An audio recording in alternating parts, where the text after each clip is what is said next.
Then Cullen Docker by Jack London. Life scare can treat majestically full court and fever-stricken ally. Thomas Ashe. I stood yesterday in a room in out the municipal dwellings not far from Lehman Street. If I looked into a dreary future and saw that I would have to live in such a room until I died, I should immediately go down, plump into the Thames and cut the tenancy short. It was not a room. Courtesy to the language will no more permit it to be called a room than it will permit a hotel to be called a mansion. It was a den, a lair. 7 feet by 8 were its dimensions, and the ceiling was so low as not to give the cubic air space required by a British soldier in barracks. A crazy couch, with ragged coverlets, occupied nearly half a room. A rickety table, a chair, and a couple of boxes left little spaces in which to turn around. $5 would have purchased everything in sight. The floor was bare, while the walls and ceiling were literally covered with blood marks and splotches. Each mark represented a violent death of a bedbug, with which vermin the building swarmed, a plague with which no person could cope single-handed. The man who had occupied this hole, one then Cullen Docker, was dying in hospital. Yet he had impressed his personality on his miserable surroundings sufficiently to give an inclining as to what sort of man he was, and the walls were cheap pictures of Garibaldi, Engels, Dan Bruns, and other labor leaders, while on the table lay one of Walter Besant's novels. He knew his Shakespeare, I was told, and had read history, sociology, and economics, and he was self-educated. On the table, amidst the wonderful disarray, lay a sheet of paper on which was scrawled, "Mr. Cullen, please return the large white jug and corkscrew I lent you." Articles loaned during the first stages of his sickness by a woman neighbor and demanded back in anticipation of his death. A large white jug and a corkscrew are far too valuable to a creature of the abyss to permit another creature to die in peace. To the last, Dan Cullen's soul must be horrored by the sordidness out of which it strove vainly to rise. It is a brief little story, the story of Dan Cullen, but there's much to read between the lines. He was born lonely in a city and land where the lines of caste are tightly drawn. All his days he toiled hard with his body, and because he had opened the books and been caught up by the fires of the spirit and could write a letter like a lawyer, he had been selected by his fellows to toil hard for them with his brain. He became a leader of the fruit planters, represented the dockers on the London Trades Council, and wrote trenchant articles for the labor journals. He did not cringe to other men, even though they were his economic masters, and controlled the means whereby he lived. And he spoke his mind freely and fought the good fight. In the great dock strike he was guilty of taking a leading part, and that was the end of Dan Cullen. From that day he was a marked man, and every day for 10 years and more he was paid off for what he had done.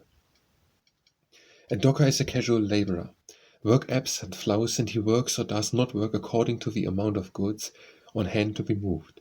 Dan Cullen was discriminated against, while he was not absolutely turned away, which would have caused trouble and which would certainly have been more merciful. He was called in by the foreman to do not more than 2 or 3 days' work per week.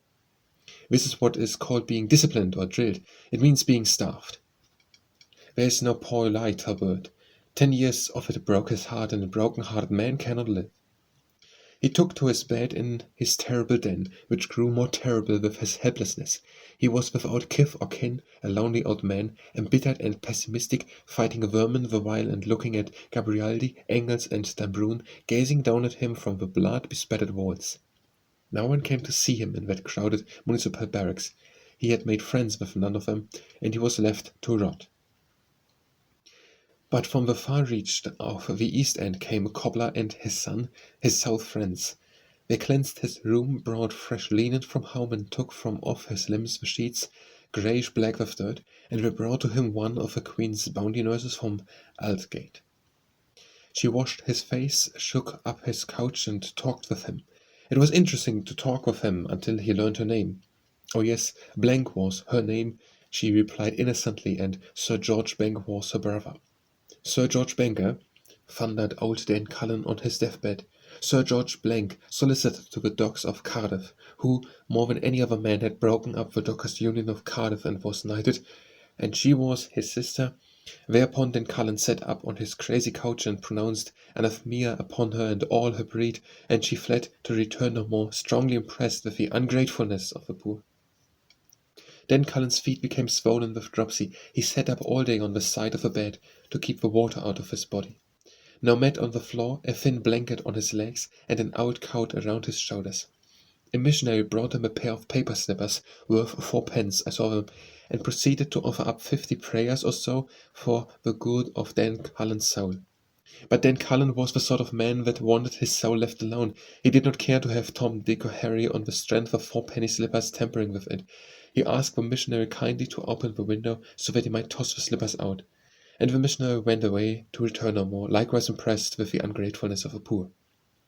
The cobbler, a brave old hero himself, though unnailed and unsung, went privily to the head office of a big fruit broker for whom Dan Cullen had worked as a casual labor for 30 years.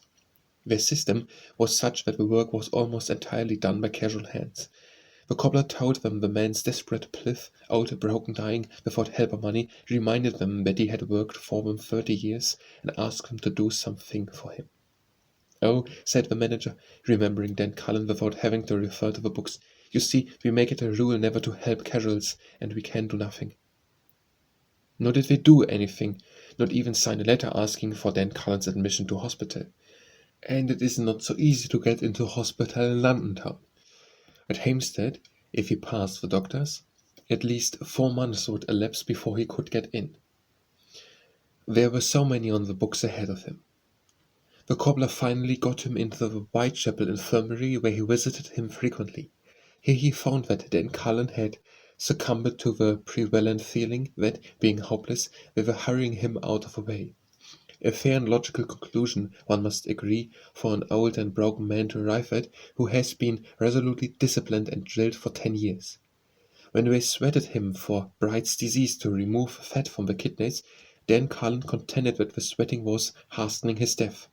While Bright's disease, being a wasting away of the kidneys, there was therefore no fat to remove, and the doctor's excuse was a palpable lie.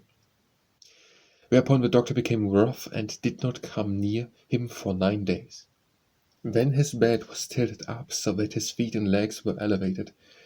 At once dropsy appeared in the body, and Dan Cullen contended that the thing was done in order to run the water down into his body from his legs and kill him more quickly. He demanded his discharge, while they told him he would die on the stairs, and dragged himself more dead than alive to the cobbler's shop. At the moment of writing this, he is dying at the Temperance Hospital, into which place his stanch friend, the cobbler, moved heaven and earth to have him admitted. Poor Dan Cullen, adjured the obscure, who reached out after knowledge, who toiled with his body in the day and studied in the watches of the night, who dreamed his dream and struck valiantly for the cause, a patriot, a lover of human freedom, and a fighter unafraid, and in the end, not gigantic enough to beat down the conditions which baffled and stiffened him, a cynic and a pessimist, gasping his final agony on a pauper's couch in a charity ward. For a man to have died who might have been wise and was not, this I call a tragedy.